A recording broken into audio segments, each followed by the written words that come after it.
सदियों साल पुरानी बात है। फतेहपुर के एक छोटे से गांव में एक शख्स रहता था, मोची हरी। हरी न तो किसी बड़े कारोबार का मालिक था, न दौलतमंद और न ही जमींदार, मगर उसके दिल की दौलत सब पर भारी थी। वो अपनी सादा जिंदगी में अल्लाह की नेमतों का शुक्र अदा करता, दिल में कभी हसद या गुरूर नहीं रखता था। हरी के हाथ पांव ठीक और ताकतवर थे, जो हर दिन जूतों की मरम्मत के काम आते थे। उसकी जिंदगी का मकसद सिर्फ रोजी कमाना और अल्लाह का शुक्र अदा करना था। हर सुबह हरी अपने छोटे से घर से निकलता और अपनी झोंपड़ी के पास से गुजरते हुए बाजार जाता। उसके हाथ में पुराने मगर साफ सुथरे जूतों की मरम्मत का सामान होता और हर जूता जो उसके हाथ लगता वो पूरी ईमानदारी और मेहनत से उसे ठीक करता। बीच में जब भूख लगती तो अपने साथ लाई हुई सादी रोटी का एक टुकड़ा खा लेता, लेकिन वो टुकड़ा भी सबके लिए बांटना नहीं भूलता था। छोटे छोटे टुकड़े करके वो उन चिड़ियों को देता जो गांव के दरख्तों पर रहती थीं। चिड़ियां खुश होकर उन टुकड़ों को चुनती और फिर आसमान की तरफ उड़ जाती। हरी ये देखकर मुस्कुरा देता और दिल ही दिल में अल्लाह का शुक्र अदा करता। मोची हरी का दिल न सिर्फ दूसरों के लिए खुला था, बल्कि वो हर हाल में आजिज और साबिर था। गांव के लोग उसे इज्जत से हरी मोची कहकर पुकारते थे, क्योंकि वो अपनी कमाई से कभी किसी को दुख नहीं देता था और हमेशा दूसरों के हक का ख्याल रखता था। दरख्तों के नीचे बैठकर वो कभी रोटी के टुकड़े चिड़ियों को देता, कभी आराम करता और दिन भर के काम की थकान दूर करने के बाद दोबारा जूतों की मरम्मत में मशगूल हो जाता। हरी की जिंदगी सादा थी, मगर दिल की दौलत ने उसे सब पर अजीम बना दिया था। एक गरीब मोची की नेक नियत और सब्र के जरिए अल्लाह की बरकतें जाहिर होने वाली थीं। एक दिन फतेहपुर के गांव में धूप अपनी पूरी रोशनी के साथ फैल रही थी। गांव के छोटे छोटे रास्तों से एक मुसाफिर आया, जो देखने में सीधा सादा मगर शरीफ और नेक लगता था। उसके कपड़े साफ और सफेद थे, सर पर सफेद टोपी थी और हाथ में तसब्बीह भी थी। वो अपने साथ एक पुराना मगर कीमती जूता लाया था, जिसकी मरम्मत जरूरी थी। मुसाफिर हरी के जूतों की मरम्मत करने वाले छोटे से वर्कशॉप के करीब आया और खामोशी से उसके काम को देखने लगा। हरी जैसे ही जूते मरम्मत के लिए लेकर काम शुरू करता, कभी रुककर अपना छोटा सा टुकड़ा रोटी चिड़ियों को देता, फिर हाथ उठाकर अल्लाह का शुक्र अदा करता। मुसाफिर ने यह मंजर देखा और दिल ही दिल में हैरान रह गया।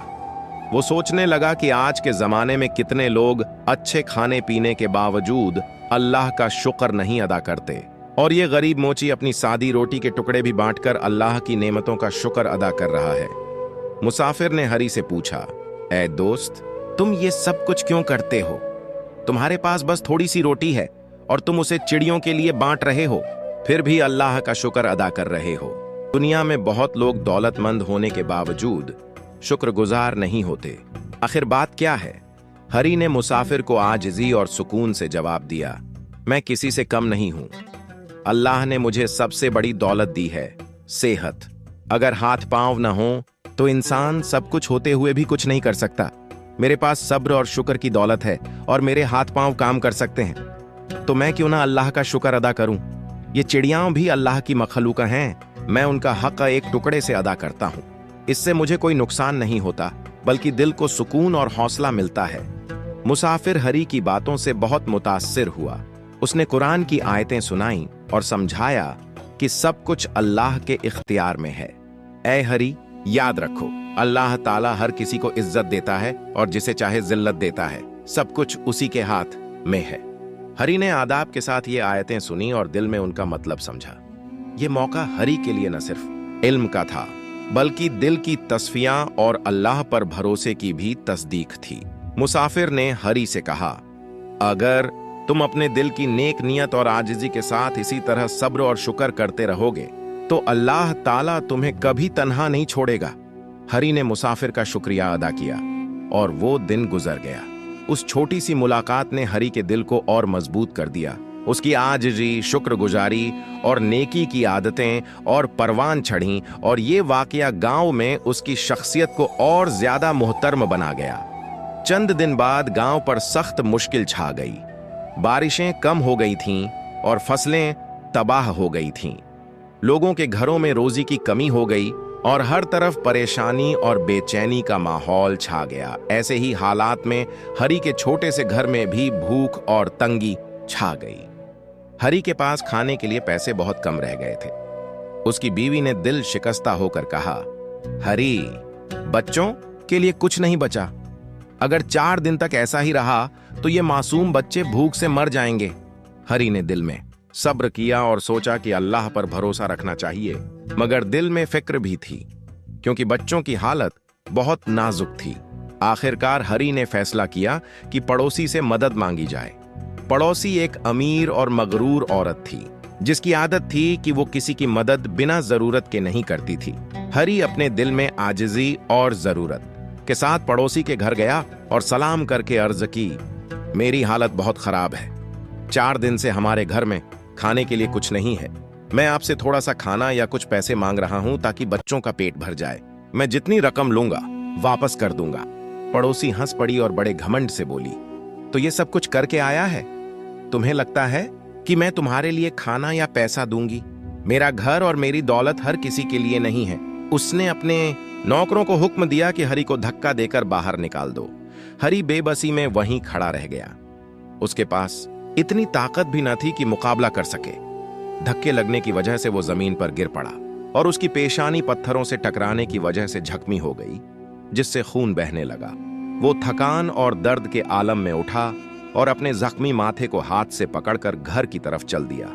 घर पहुंचकर हरी ने देखा कि बच्चे भूखे और परेशान बैठे हैं और बीवी की आंखों में आंसू थे। दिल टूटने की हालत के बावजूद हरी ने सब्र किया और सोचा कि अल्लाह की मदद पर भरोसा रखना चाहिए। ये मंजर हरी के सब्र, आजिजी और अल्लाह पर भरोसे की असल आजमाइश थी। ये वो लम्हा था जब हरी ने दिल ही दिल में अल्लाह से मदद की दुआ की और अपनी नेक नियत और ईमान को कायम रखा।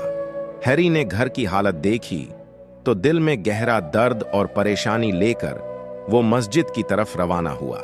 गांव की छोटी सी मस्जिद की जानिब चलते हुए उसका हर कदम एक इबादत बन गया और हर सांस अल्लाह से मदद की दुआ बनकर निकल रही थी। रास्ते में हरी के दिल में बस यही ख्याल था, अल्लाह ताला पर भरोसा रखो, सब्र करो और आजिजी के साथ मदद मांगो, क्योंकि यही इंसान का असली सहारा है। मस्जिद के दरवाजे पर पहुंचकर हरी ने खामोशी से सलाम किया और अंदर दाखिल हुआ। वो चुपचाप वुजू करने गया और पानी की हर बूंद के साथ अपने दिल की सफाई भी कर रहा था। वुजू के बाद वो नमाज के लिए खड़ा हुआ और दिल में खुलूस और आजिजी के साथ अल्लाह ताला से मदद मांगी। हरी की दुआओं में सिर्फ अपनी हालत नहीं थी, बल्कि अपने बच्चों और बीवी की परेशानी भी शामिल थी। उसने दिल ही दिल में कहा, ऐ अल्लाह, तू ही हर चीज पर कादिर है। तू चाहे तो हमें इज्जत और राहत अता कर, और अगर ये मुश्किलें हैं तो हमें सब्र और बर्दाश्त की कव्वत दे। मैं अपनी आजिजी और तौबा के साथ तेरा तलबगार हूं। नमाज के दौरान हरी के आंसू उसकी आजिजी और दिल की सफाई का मजहर थे। वो दिल ही दिल में अल्लाह के सामने अपना सब कुछ रखकर दुआ करता रहा। उसकी हालत इतनी खुलूस भरी थी कि मस्जिद में बैठे लोग भी खामोशी से उसे देखने लगे और हर दिल पर उसकी नरमी और नेकी का असर महसूस होने लगा।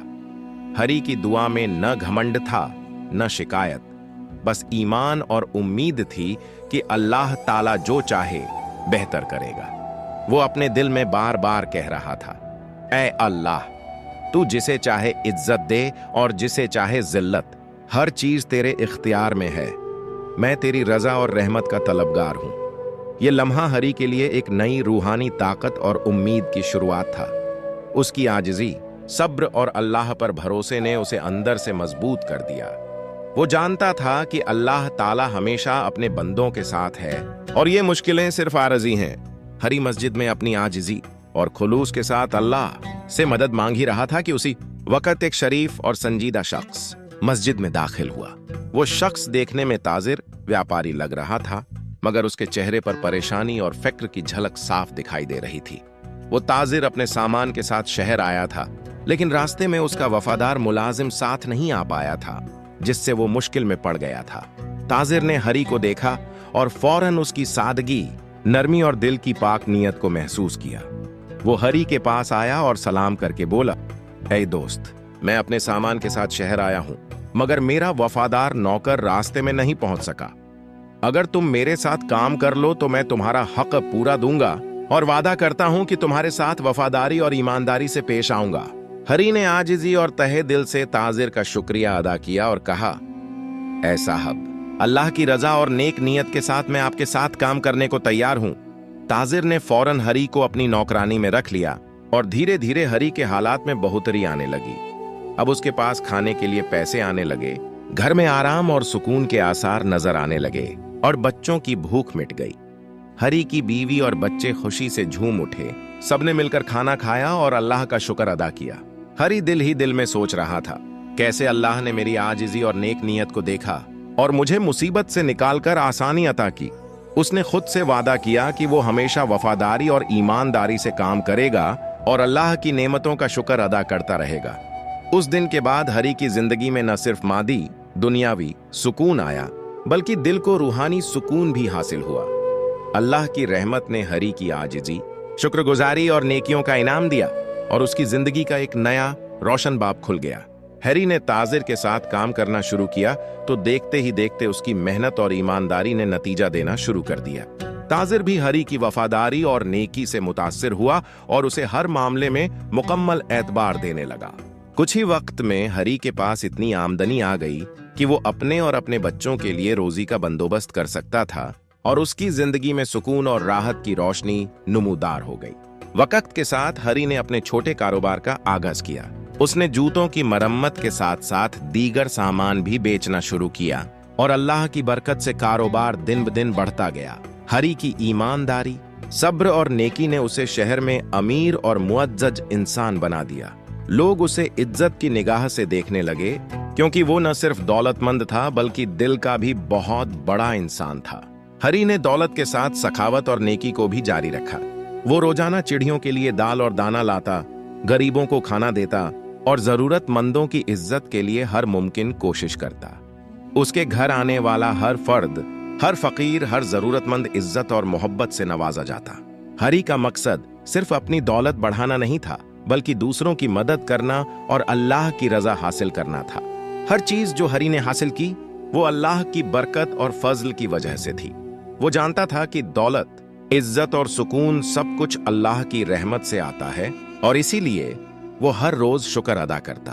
हरी की जिंदगी इस बात की रोशन मिसाल थी कि नेकी, आजिज़ी और सब्र इंसान को न सिर्फ मादी कामयाबी बल्कि रूहानी सुकून भी अता करते हैं। गांव और शहर के लोग अब उसे सिर्फ एक मोची या ताजिर के तौर पर नहीं बल्कि एक नेक दिल इंसान के तौर पर जानते थे, जिसकी जिंदगी हर किसी के लिए सबक आमोज और काबिल तकलीद थी। वक्त गुजरता गया और हरी की जिंदगी में खुशहाली और बरकतें बढ़ती गईं, लेकिन वो पड़ोसी जिसने पहले हरी को धक्का देकर घर से निकाला था, अब मसाइब में घिर गया। अल्लाह की कुदरत ने उसकी जिंदगी बदल दी थी। वो पड़ोसी जो कभी गुरूर और तकब्बुर में मुबतला था, अब बेबसी और परेशानी के आलम में था। उसका घर तबाह हाल था, बीवी और बच्चे परेशान और बीमार पड़े थे और कारोबार भी नाकामी की दहलीज पर जा पहुंचा था। वो हर तरफ से अकेला और मदद के लिए बेबस महसूस कर रहा था। उसे याद आ रहा था कि किस तरह उसने एक आजिज मोची की मदद से इनकार किया था और उसे धक्का देकर बाहर निकाल दिया था। एक दिन वो पड़ोसी हरी के पास आया, लेकिन अब उसकी हालत पहले जैसी नहीं थी। उसकी आंखों में शर्मिंदगी, दिल में पछतावा और जिस्म में थकन थी। हरी ने उसे देखकर खामोशी से उसकी हालत का जायजा लिया और फिर नरम लहजे में कहा, ऐ पड़ोसी, याद रखो कि इज्जत और जिल्लत सब कुछ अल्लाह के हाथ में है, जिसे वो चाहे बुलंद करे और जिसे चाहे नीचा करे। दुनिया की दौलत और गुरूर वकत्ती है और सब कुछ अल्लाह की मर्जी और कुदरत के ताबे है। पड़ोसी आंसू बहाते हुए बोला, हरी, मैंने तुम्हारे साथ क्या जुल्म किया? अल्लाह ने मुझे अपनी ताकत से नीचा दिखाया और आज मैं सब कुछ खो बैठा हूं। मैं अपनी हरकतों पर पछता रहा हूं और अल्लाह से माफी मांग रहा हूं। हरी ने मोहब्बत और नरमी के साथ जवाब दिया, सबसे बढ़कर यह है कि तुम अपने दिल से सच्ची तौबा कर रहे हो। अल्लाह ताला बड़ा मेहरबान है, वो अपने बंदों की माफी कबूल करता है और जिसे चाहे इज्जत देता है। ये सब के याद रखो कि गुरूर और तकब्बुर कभी कामयाबी नहीं देते। इस मुलाकात के बाद पड़ोसी ने दिल की नरमी और आजिज़ी के साथ अपनी जिंदगी दोबारा संवारने का अज़्म किया और हरी की नेकी, सब्र और अल्लाह पर भरोसे की मिसाल ने उसे सच्चा सबक सिखाया। पड़ोसी की आंखों में पछतावा और शर्मिंदगी साफ दिखाई दे रही थी। उसने हरी के सामने सच्ची तौबा की और आजिजी से कहा, हरी, मैंने तुम्हारे साथ जुल्म किया, तुम्हारी आजिजी और नेकी को नजरअंदाज किया। अल्लाह ने मुझे आज अपनी ताकत से इबरत सिखाई है। अब मैं दिल से तौबा करता हूं और अपनी गलतियों की माफी मांगता हूं। हरी ने मोहब्बत और सखावत के साथ उसे गले लगाया और कहा, सब कुछ अल्लाह के हाथ में है। तुम्हारी तौबा कबूल हो जाएगी अगर तुम दिल से सच्चे हो। याद रखो, आजिज़ी, सब्र और शुक्र इंसान को हकीकी कामयाबी और सुकून देते हैं। ये मंजर न सिर्फ पड़ोसी के लिए सबक आमोज था, बल्कि गांव के हर शख्स के लिए भी एक मिसाल बन गया। हरी की जिंदगी, उसकी आजिज़ी, सब्र, नेकी और अल्लाह पर भरोसे ने साबित किया कि असल दौलत और इज्जत दिल की पाकीज़गी और नेक नियति में है, न कि सिर्फ दौलत और गुरूर में। हरी की जिंदगी की बरकतें उसकी लगातार नेकी, दूसरों की मदद और अल्लाह की रजा हासिल करने की वजह से बढ़ती रहीं। चिड़ियों को रोजाना खाना देना, गरीबों और जरूरतमंदों की मदद करना और हर काम में शुक्र अदा करना उसकी जिंदगी का हिस्सा बन गया था। उसकी मिसाल ने गांव के लोगों को भी सिखाया कि अल्लाह की नेमतों का शुक्र करना, आजिज़ी इख्तियार करना और सब्र करना इंसान को असली कामयाबी देता है। दूसरी तरफ वो पड़ोसी जो पहले गुरूर और तकब्बुर में मुबत्तला था, अब अपनी गलतियों से सबका सीख चुका था। वो जान गया कि दुनिया की दौलत और ताकत वक्ती है और गुरूर और तकब्बुर का अंजाम हमेशा बुरा होता है। अल्लाह की रजा और इंसाफ हर चीज पर गालिब है और वही हर दिल को बुलंद या नीचा करने का इख्तियार रखता है। हरी अपनी छत पर बैठा दरख्तों के नीचे चिड़ियों को दाना देता हुआ दिल में अल्लाह का शुक्र अदा कर रहा है। उसके घर में खुशहाली और सुकून है, बच्चे खेल रहे हैं, बीवी मुस्कुरा रही है और पूरा गांव उसकी नेकी और आजिज़ी की कहानी सुनकर मुतासिर हो रहा है। यही थी एक गरीब मोची की कहानी, जिसने अपनी आजिज़ी, सब्र, शुक्र और नेकी के जरिए अल्लाह की बरकतें हासिल की और असली कामयाबी पाई।